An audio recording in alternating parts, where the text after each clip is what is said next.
आखिर क्यों वर्जित है शास्त्रों में शिवलिंग पर चढ़ा प्रसाद ग्रहण करना? जाने कारण।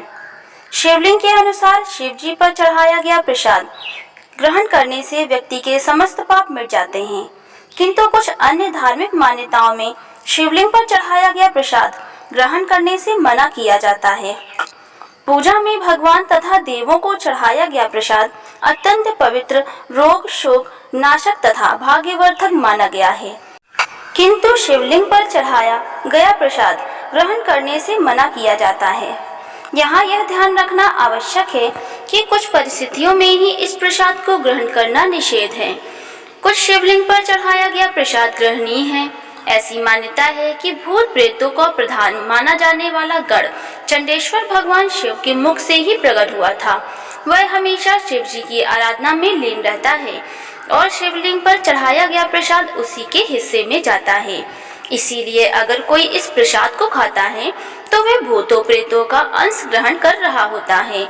यही वजह है कि शिवलिंग पर चढ़ाया गया प्रसाद नैवेद्य खाने से मना किया जाता है, किंतु कुछ खास शिवलिंग पर चढ़ाया गया प्रसाद खाया जा सकता है। कौन सा प्रसाद ग्रहण किया जा सकता है? शिव पुराण विद्येश्वर संहिता के 22वें अध्याय में इसकी स्पष्ट जानकारी मिलती है, जो इस प्रकार है।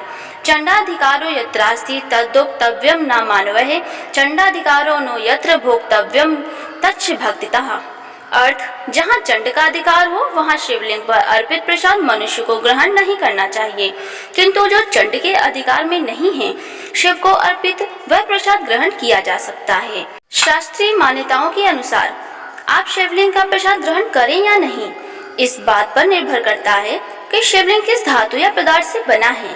साधारण मिट्टी, पत्थर अथवा चीनी मिट्टी से बने शिवलिंग पर चढ़ाया गया भोग प्रसाद रूप में ग्रहण नहीं करना चाहिए, किंतु अगर शिवलिंग धातु, बाणलिंग, नर्मदा नदी के तट पर पाया जाने वाला एक पत्थर से बना है अथवा पारस शिवलिंग पर चढ़ाया गया प्रसाद सर्वथा ग्रहणीय होता है। यह चंडेश्वर का अंश न होकर महादेव के हिस्से में होता है और इसे ग्रहण करने से व्यक्ति न केवल दोष मुक्त रहता है बल्कि उसके जीवन की बाधाएं भी नष्ट हो जाती हैं। इसके अतिरिक्त अगर किसी शिवलिंग की शालिग्राम के साथ पूजा की जाती है तो वह चाहे किसी भी पदार्थ से बना हो, उस पर अर्पित किया गया प्रसाद दोष मुक्त होता है और उसे ग्रहण किया जा सकता है। साथ ही शिव जी की साकार मूर्ति पर चढ़ाया गया प्रसाद भी पूर्ण रूप से ग्रहणीय होता है और व्यक्ति को शिव कृपा प्राप्त होती है। इसके अलावा स्वयंभू लिंग अर्थात भक्तों के कल्याण के लिए स्वयं प्रकट हुए सभी शिवलिंग तथा भगवान शिव को समर्पित सभी 12 ज्योतिर्लिंग, सौराष्ट्र का सोमनाथ, श्रीशैल का मल्लिकार्जुन, उज्जैन का महाकाल, ओमकार का परमेश्वर, हिमालय का केदारनाथ, डाकनी का भीमाशंकर, वाराणसी का विश्वनाथ, गोमती तट का त्र्यंबकेश्वर, चिताभूमि का वैद्यनाथ, दारुकावन का नागेश्वर, सेतुबंध का रामेश्वर और शिवालय का घुश्मेश्वर चंड के अधिकार से मुक्त माने गए हैं। यहाँ चढ़ाया प्रसाद ग्रहण करने से व्यक्ति के समस्त पाप नष्ट हो जाते हैं।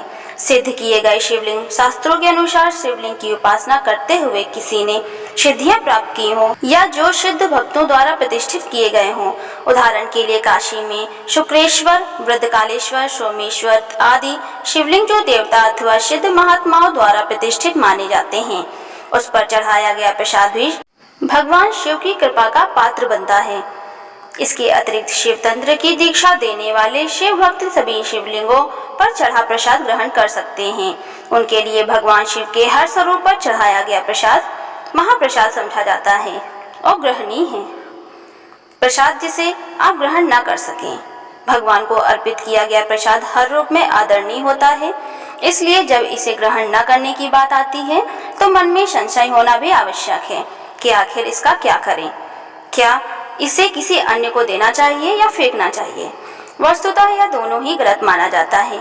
फेंकना भी यहाँ प्रसाद का अपमान कर भगवान के कोप का भाजन बनाता है।